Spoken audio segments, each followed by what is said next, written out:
Miley Cyrus hits the Today Show. Drama between Ariana and her ex. Lea Michele consoles Zac Efron. And the stars of the Tomorrow People are here. It's coming up on today's Rundown. Hey guys, happy Monday and welcome back to the Daily Hollywood Rundown. I'm Katie, this is Deidre. Hey guys. How's it going? I've missed you guys. I missed you so much on Friday, but you guys, this weekend was all about Miley Mania. Should we start talking about it? We should. Yes, it is all about Miley Cyrus this whole entire week, I would say. She was, of course, on the Today Show this morning. She performed. She absolutely nailed it. She looked fierce in that white outfit. Oh, yeah. There she is. And she gave an interview to, of course, Matt Lauer. And really interesting, she had some words for people over the age of 40. Take a look. I heard when you turn 40, things start to go a little less sexual. So probably around 40, around that time, I heard that's when people don't have sex anymore. So I guess maybe around then. Do you know how old I am? I'm going to guess 40. You don't? I love you again. 55. 55. Oh, well, then you're really definitely not sexual. Well, I like how Matt handled that. He kind of just laughed, but Miley is making no apologies about this new persona that she's sort of adopted. You know what, at the end of the day, whether you think she's too crazy or too sexual or too this or too that, one thing you can't deny, the girl has vocal chops for years and years. She sounded so phenomenal. I know we were rocking out because she also performed Party in the USA. Little throwback. A little throwback never hurt no one. And you know what? She's doing her album comes out tomorrow. I'm very excited for her right now. I am too. We actually listened to the album. Yes. The songs are amazing. She's great. We have her whole entire SNL recap actually already on Clever News. Really fast. Favorite skit? My favorite skit? Yeah. Oh my gosh. Okay, well, I loved two of them. I loved the 50 Shades of Grey skit. I thought Miley nailed her Scarlett Johansson impersonation. Yeah. And of course, very topical right now, I loved the We Did Stop Government, parody of her song. I thought it was really funny. A lot of buzz. Yes, it did. And I always like her and Vanessa Bayer together. Oh, I mean, the cold open was just phenomenal. But I would have to say the 50 Shades. Yeah, wasn't that great? I love that she wasn't afraid to poke fun at herself. She went there, she took risks, and you know what? She got the reward. What was your guys' favorite moment of Miley on SNL, and what did you think of her on the Today Show? Leave us your comments, and if you think this is Miley's week to be Star of the Week, you better start voting. Should we go to couples news? Let's do it. All right, well, our first piece of couples news isn't such good news, so let's just get it out of the way, right? Good idea. Okay, so we're loving Ariana Grande these days, but it seems like there's a little bit of drama in her love life. So she's a lot of drama. A lot of drama. She's now very happy in an admitted open relationship with Nathan Sykes from The Wanted, but her ex, Jay Brooks, went on Twitter this morning and kind of unleashed a wrath of fury against Ariana. Here's just some of the highlights that he tweeted. He said, "Nathan may be a top bloke or a sweet person, but what he did was just completely wrong. He interfered with my life and did not respect my relationship. His actions caused me to not be able to sleep at night and not see the world as a beautiful place." Ooh.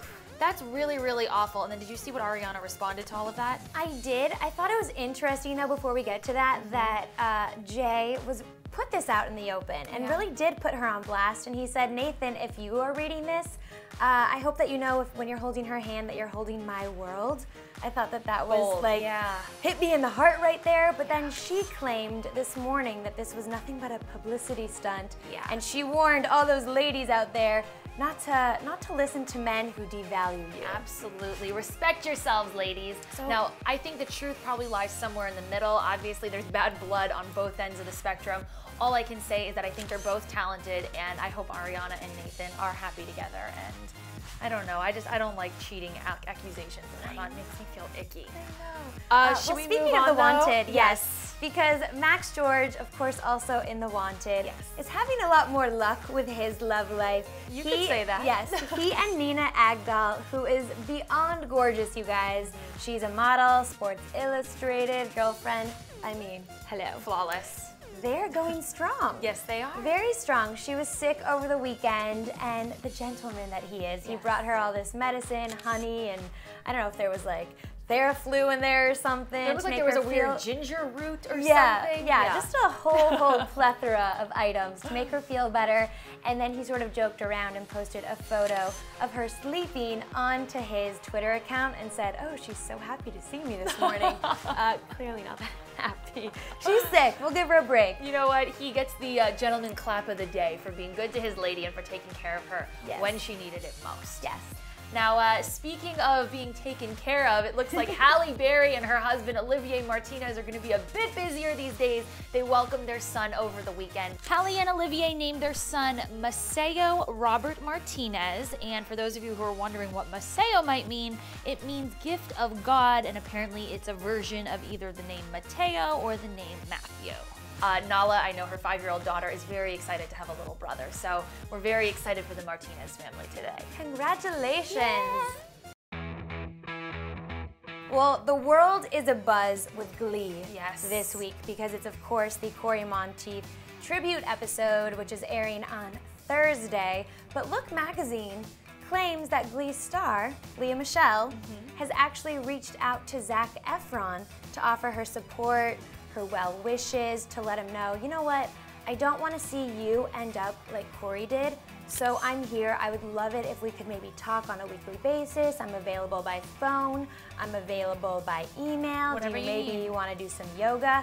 And I guess a source tells Look magazine that Zac has been very appreciative of this, and he's on board, and he really respects the fact that Lea put herself out there and made herself learned a big lesson in a really hard way, but is using it for good. For positive reasons, exactly. You know, he was hanging out on Friday with Rob Lowe, who is also in sobriety and recovery. And I think it's great that Zac has really kind of wiped out all the bad influences in his life, and now he's hanging out with people like Rob Lowe and Lea Michele, who seem to be bringing very much positive energy into his aura. So I think this is definitely 2 thumbs up. Four thumbs up. 4 thumbs up for that. What else is trending? Okay, so you guys, this is a little weird because I'm a fan of the Jonas Brothers and I'm a fan of Lorde, but it seems that they're really not seeing eye to eye. Joe Jonas tweeted Lorde and he said, "Hey Lorde Music, you say call me Queen Bee, but you shouldn't be attacking all the true queen bitches. Hashtag respect." And then good old Lorde responded with a very simple, "Are you drunk?" Now, of course, this doesn't just come out of nowhere. Lorde gave an interview which kind of got, I don't know, I would say maybe misinterpreted a little bit. She said that, you know, the Selena Gomez song, Come and Get It, isn't exactly giving the best message to young girls. And she kind of said that Taylor Swift is too pretty. She's not a realistic expectation of what young girls can aspire to look like. And the media kind of had a frenzy with it. And now Joe Jonas caught wind of it. And he's obviously protecting his ladies, Taylor, Selena, whoever else you may think is in that pool. Right. What do you think? Whose kind of team are you on here? Team, that's a Lorde song. Bringing it back. Here's the thing. I think that Lorde is new to the game. She's young. She's 16. From what I can tell, she's very much a feminist, very much true to herself. So I respect where she's coming from. I don't know that she necessarily meant any hurt or harm towards I think Taylor she's a and fan Selena. of them. Yeah. I think so too. I think everyone is entitled to their own opinions, their own thoughts. I would say because she is so new, maybe be a little bit careful. Yes. But for Joe to just sort of put his nose in that business where it had nothing to do with him, I'm a little bit taken aback by that. And I also think it's weird because guess what? Taylor's your ex. Yeah. She wrote a song about you because you broke up with her by text message. Her heart. And Nick dated Selena. So I'm extra confused by this. I'm glad there's no bad blood, but I just think, why would he? Yeah, don't meddle in other people's business. It's a nice thought. I think Joe's heart is in the right place, but let's just let Lorde be Lorde and let's let Joe be Joe and keep their world separate. And let's let Taylor be Taylor because I love me some Taylor Swift and Selena. Amen. Okay, well, you know what else I love? What's that? I love the new CW show, The Tomorrow People. You guys, it's gonna be weird and big and sci-fi and explosive, and there's a little bit of love. And OMG, you guys, we're so excited. We've got Robbie, Amell, and Peyton List here. Should we bring them in? Let's do it. You guys, it is all about the Tomorrow People this week. We have 2 of the stars of the show, Peyton List, Robbie, Amell, here today. The show premieres on Wednesday. I know you were here kind of recently at our old studio, though. Sort of, for people who didn't see that interview, tease the show. What can they expect? The show is about the next stage in human evolution. My character starts off thinking he's losing his mind, he's on a bunch of medication, he's waking up in weird places, not knowing how he got there, hearing a female voice inside his head, which turns out to be Kara's voice. She brings me in, explains that I am part of this next stage in human evolution. We have superpowers, we can teleport, use telekinesis, telepathy, and in my case, stop time. Must be nice. Ridiculous. It's not bad. And that they're trying to, the survival of their species relies on them avoiding this government program called Ultra. Crazy. Now, I've seen the pilot, Katie has seen the pilot, and we were both completely blown away by the visual aspect. You guys have incredible special effects. Thank you, yeah. Can you kind of tease that whole element for, I know a lot of the viewers are looking for big action on the show. You know, I'm a huge fan of the genre, and that was my biggest concern, because you read the script and you're like, on paper, this is incredible, but how does it translate? Can it look good? Because, 5 years ago you couldn't do this on television, but VFX have come far enough that I buy that we're teleporting, and I was there, and I know we didn't actually teleport, right. but I buy that we're teleporting. Okay. The telekinesis looks awesome. They even have camera tricks for when somebody's inside your head. They have it's called a lens baby, and they go in and out of focus on your ear, so it feels like somebody's inside your head. That's creepy. Lens Ooh, like that. On the topic of you sort of being inside of his head, knowing him so well, kind of discuss your guys' relationship on the show. Where can we see it going past the pilot? Well, when we sort of meet, not really meet, on the pilot, I've been talking to him for a while, and so we sort of know each other before we even meet in person, and that establishes this connection and a feeling of like understanding each other. So, yeah, that could lead to something. Well, okay. We need to ask the quintessential CW question. I mean, is there a love triangle in the works? I know the show is largely, a lot of sci-fi and whatnot, but is there like a romantic aspect that we can look forward to? Well, there's definitely that connection between Kara and I right off the bat, and there's obviously a connection between her and John. That's right. And also you and your friend from school. We've got a love Friend. quad. And our quad, we have a love quad. And Love quad. God. it's who knows where it's gonna go? We do, but we can't tell you. And Rude. but John and I definitely butt heads over the first few episodes over our attraction and our relationship with Kara. And It's a terrible position everything to be in. moves very Yeah, quickly. I feel real bad for you. I now. don't you? So bad. Two handsome guys fighting for your love. Well, lastly, why are the viewers gonna love this show? Why should they tune in? Me?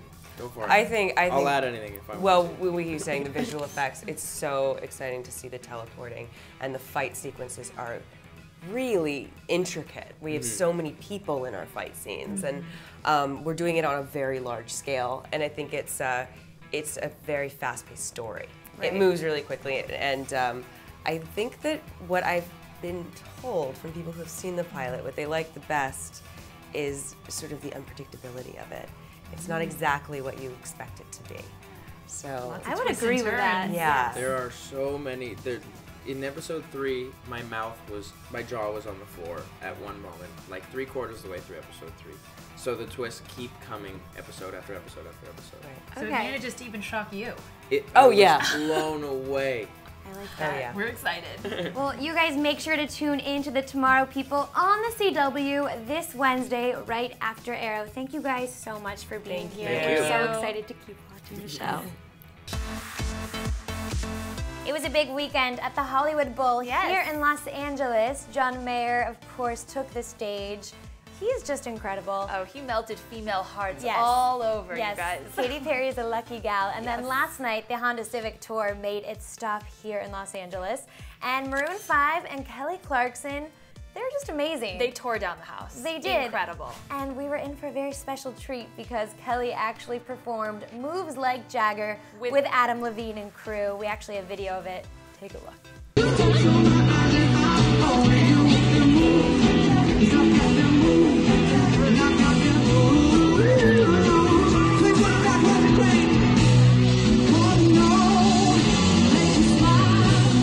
Does it get better than that?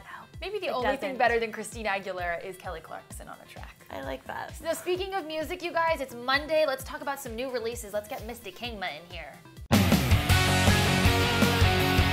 Look, she's here, you guys. Misty Kingma from Clever Music. Now, I know tomorrow is all about Miley Cyrus. Bangers is finally in store.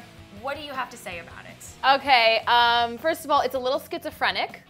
Which I like because if you think about it, you know, she's in the studio with Mike, Will, and all these other people, but yet she's going through a terrible breakup, so of course it's a little schizophrenic. Yes.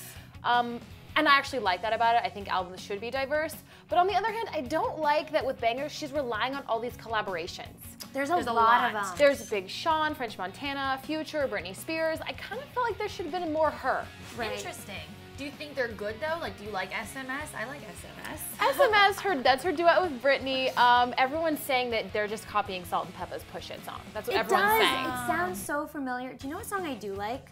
I like her collab with Ludacris. It's on the deluxe version. Oh, yeah. And it kind of reminds me a little bit of Baby with Justin Bieber and Ludacris. And it's kind of fun, and I can picture myself dancing to it with my girlfriends, and it's kind of silly. And I like the one with Future. Yeah. They sample what, Stand By Me? I think so. Yeah. Okay. I like F.U., that's my favorite. Oh, it's a good, yes. Not because of the song title, French Montana, but it's a little bit Lady Gaga-esque, and it's a little bit retro. Interesting. All right, well, if they had to pick one song to buy off the album, what would you go with? I mean, SMS, Britney Spears, it's gonna go down in history. It doesn't matter if it's a good song or not. Sorry to say, it's Miley and Britney. Amen. Can Legendary. you imagine the video treatment for that? Do you think they're prepping that? Do you think that'll be like her next single, maybe third single from the album? I don't think she has a choice. I think if you have an opportunity to put out a video with Britney Spears, you get on that. Yeah, I think it'll be that or maybe Drive. Maybe. I like 4x4 with Nelly too, a little country, because I think, you know, at heart, Miley's a country girl. I think she should actually sing country. So that's why I like that song. All right, well, we just went through the whole track list. Yeah, we did. So apparently we're fans. If you don't want to get bangers, though, what else do you recommend this week? Okay, Cassidy Pope, winner of season 3 of The Voice. Her solo debut album is also out tomorrow, Frame by Frame. There's been the singles, Wasting All These Tears, but now there's another one you should check out, Good Time on the album, and Champagne. Good songs. And we had her here in the studio. We will actually paste the link below. You guys can check out her performance here at the Clever Studio. Yes. She's so great. I love her. And you know who else I love? I love Brendan Urie. Can you tell me a god, the master of Vine videos. What's going on with Panic at the Disco? Panic at the Disco, their album is also out, and I'm a huge fan as well. Like, die-hard fan for life. The best. It's called Too Weird to Live, Too Rare to Die. Don't you love that title? They're so They always have a way with words. I haven't listened to the album yet because it's not out. But the first single off the album, Miss Jackson, I really liked it. I wasn't the biggest fan. like Did you like This Is Gospel? I haven't heard that. Wait, I have heard that. That one's a little bit better. I like that one. It's very dramatic, and the music video is a little bit crazy and mental institution. So I'm sure more of that's coming on the album. I think so. Mental. Okay, cool. So your pick this week, though, it sounds like your pick would be Bangers. Oh yeah. Bangers. All right, guys, if you want more of Misty, head over to Clever Music. She'll be there all day, every day, giving you all the latest. Thank you so much. Thanks for having me, guys. Should we go in for bangers? Thanks. Bangers on 3. Bangers, 1, 2, 3. Bangers! Well, that about wraps up today's episode of the Daily Hollywood Rundown. Before you guys go, don't forget to vote. What did you think of Miley on SNL, on the Today Show? Are you on Team Ariana or Team Jay? Tough. And what about Joe Jonas and Lorde? Let us know, and don't forget to start voting for Star of the Week. Will it be Miley? Will it be Justin Bieber? He's got a new song out. Yeah, he does. Who will it be, you guys? Make sure you're voting. Also, make sure for who you vote below for who you want to be the Cleverette of the Week. We're doing that on Fridays on this show now, so make sure you're subscribed to Clever News for more DHR and, of course, all your top Hollywood headlines. I'm Deidre Behar with Katie Krause. We'll see you guys later. Bye.